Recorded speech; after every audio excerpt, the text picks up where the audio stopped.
Hi, this is Gru reporting about the Daintree rainforest, how significant it is. It's a tropical rainforest on the northeast coast of Queensland, Australia. It's known for being the largest rainforest in the Australian continent.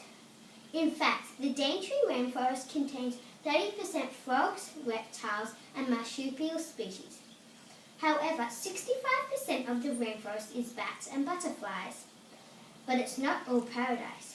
Some people are cutting down trees secretly, but luckily there are rules that you are not allowed to cut down trees or mine. And if you are thinking about it, I think you should stop about...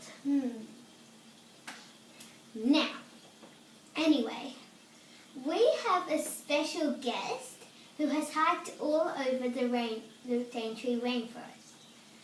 And please welcome Millie! Anyway, Millie,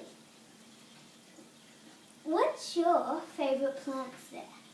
I'm not sure. I like them all. And also, do you know who named the Daintree rainforest? That was Richard Daintree. Oh, good kid. You can go now.